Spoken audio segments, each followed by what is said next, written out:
Voici quelques petits problèmes sur l'âge pour te permettre de réviser. Donc, je lis la situation. En quelle année est décédée une princesse née en -50 et qui a vécu 71 ans? Donc, si je regarde mon problème comme faux, je dis en quelle année est décédée. Donc, je te demande dans le fond son année de mort. Puis, je te dis qu'elle est née en -50 et puis qu'elle a vécu 71 ans. Si je te dis qu'elle a vécu, c'est son âge.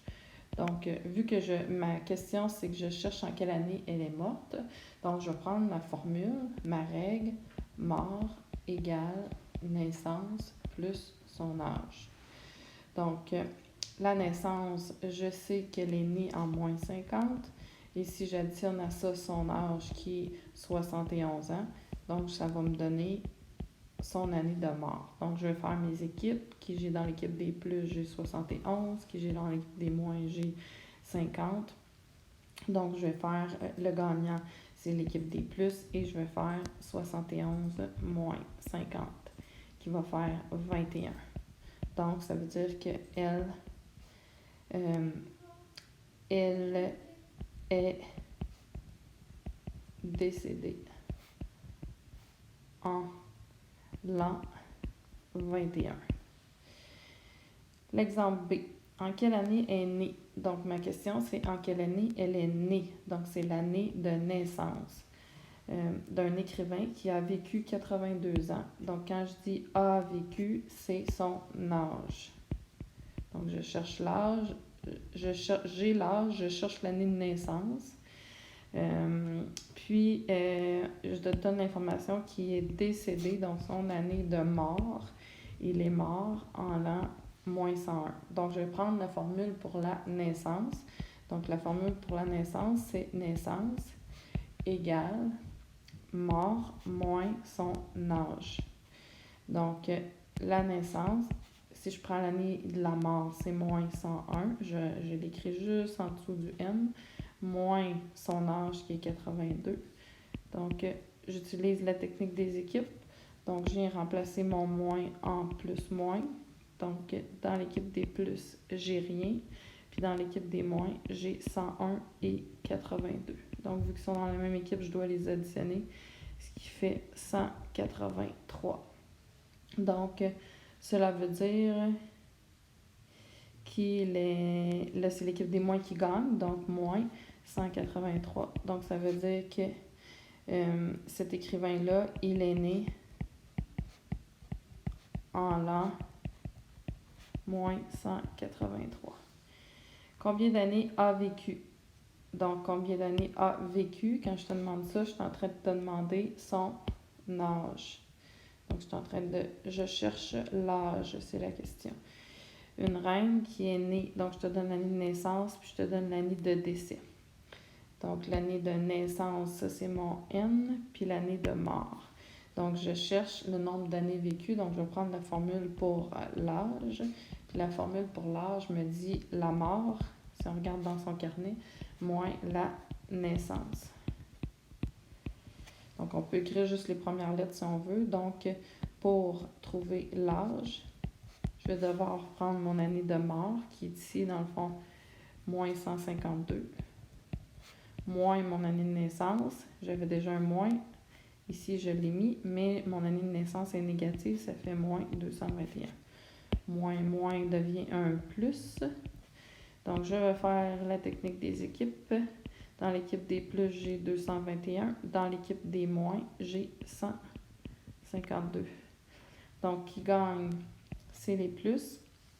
Puis, il gagne de combien de plus? Bien, je vais devoir faire 221 moins 152. Donc, j'emprunte. 9. Je suis obligée d'emprunter ici. Ça fait 11 moins 5 qui fait 6. Donc, ça fait 69. Donc, elle avait 69 ans. Point. Donc, je lis le prochain. Donc, né à -102, donc né en l'an -102, j'ai une information ici pour sa naissance. Un empereur a dirigé en l'an -60, Donc, ça veut dire qu'il a commencé à être roi en l'an moins 60. Donc, ça, c'est quand est-ce qu'il a commencé à être roi. Jusqu'à sa mort, soit en l'an moins 26. Donc, on vient de découvrir qu'il est mort en l'an moins 26.